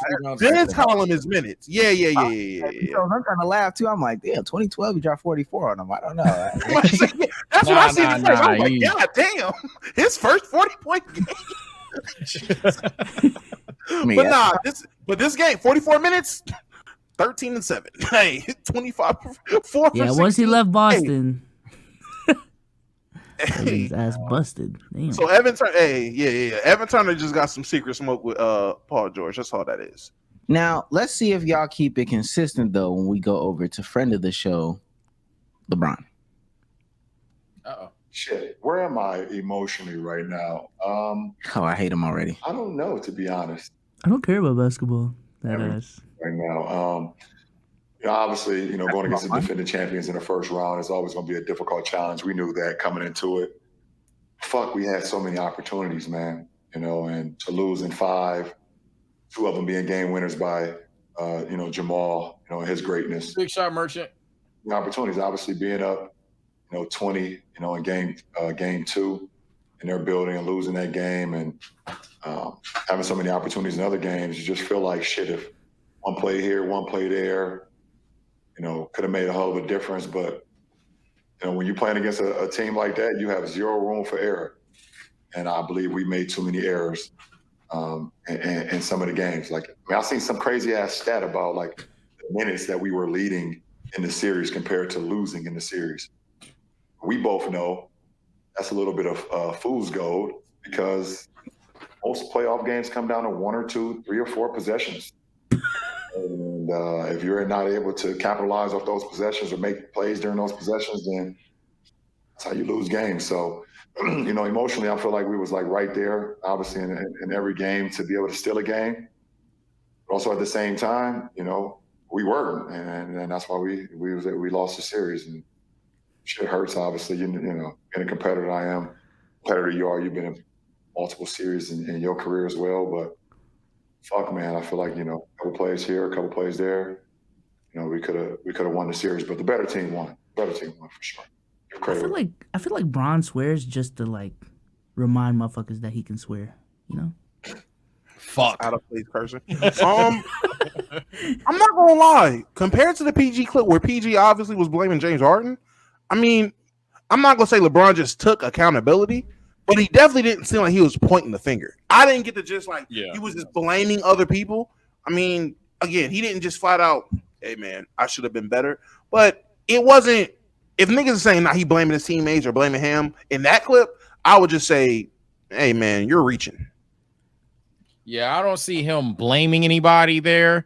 In fact, most of it was pretty like surface level media day. Okay, cool, whatever shit. I agree. Shit's ass, LeBron. However, the only thing that I was like, what do you mean? Is the stat that he's talking about. I know that is the glorious LeBron James. I haven't touched the basketball day in my life, yada, yada, yada. But hey, man, the stat is a stat for a reason because y'all niggas were selling basketball games in 4K. Whether it was you, Ham, the player, the roster, whatever, y'all were selling the series is the point of the stat, not that the stat is an embodiment or an outlier in NBA history. The opportunities was D'Lo. That's who he was referring to. The missed opportunities, it was D'Lo. Y'all know that right now. Also, them headphones look tight as heck. Now let me. It was tight as fuck, dude, hugging the fuck out of his head. LeBron look uncomfortable, man. Damn. He don't want to be there. He want to be playing still, so he can talk all this bullshit he want to. But with that being said, ladies and gentlemen. Oh, I thought you were gonna play the clip of why Colin Cowherd doesn't like that clip. You see that? The backwards hat shit? I thought that's why he brought out the hat. Oh no, I thought he was saying it because LeBron was capping. I thought that's why he threw the big hat on. Nah. Colin Cowherd was on JJ Redick's dick for having a backwards hat. And he doubled down today. I thought that's why he brought out the hat. No, it was like this looks so unprofessional, man. The new media, God, what happened to class in this? Like, nah, Colin Cowherd was on penis today. When I see that nigga, he's ready to move my couch. I'm like, all right, bro, god damn, like, that was in the first clip. I don't know what he said today, but the first clip, he was like, you're so unprofessional. You're a head coach candidate, and you like a guy that's ready to help move my couch. Oh, buddy. Yeah. What is this? I was like, yo, you're on dick. Low-key racist against JJ? Explain it because people light bulb went off in my head. I'm going to write a book. It'll be a short book on my backwards hat theory and explain it because people get confused. This has had an influence on yours truly. I don't like JJ Redick wearing a hat backwards as a fledgling coach executive in this league at a high intellectual level. I don't mind players doing it. I've even said in the NFL, I don't care about it, but it's that Wednesday presser by the franchise quarterback. I don't care if you do it on the side. I don't care about any of your position. I don't like the bank president doing it. Yeah. If a bank teller does it at a company picnic, I don't care. Yeah. Right? So, go ahead. So two things. One, I used to always wear my hat backward, especially if I had been surfing. Your hair's like just, and I'd wear it backward. And since you've been going on these rants, I am so conscious of. I am. I know my age, and I'm walking around town with my hat backward. It's not appropriate. So look, that's one. I want to play the other one. Is it you sent it, B-Souls, or is that am I about to play this? I don't think I sent it. I think what you just played was a double down today. Well, that was the one. No, this is another double down. I mean, listen, folks, we can't just keep lowering unders, or pretty soon hat on backwards becomes flip-flops and board shorts to work. If I have to be the mean guy that starts the national dialogue on, I don't know, standards, so be it. We can't trust our politicians. Have you seen the 3 people running for president? Yikes. I won't be part of that. As America's honesty broker, sometimes I talk about stuff you don't want to hear but need to hear, and I'm sad to say I'm getting a lot of pushback on this as LeBron and JJ Redick blashed out at me. Okay, I'll take it. Lashed out? It's standards are standards. If not me, then who raises this serious issue? Somebody's got to. I've started a national dialogue. We'll go back and forth on this. God bless me and God bless America. Nick Wright understood the seriousness of it. Really? Even if people vehemently disagree with you on the specifics of backwards hat or forwards hat, I don't really give a shit that JJ Redick was wearing a backwards hat at all. I would not hire JJ Redick right now to be the head coach of the Los Angeles Lakers. That he responded to the clip. What?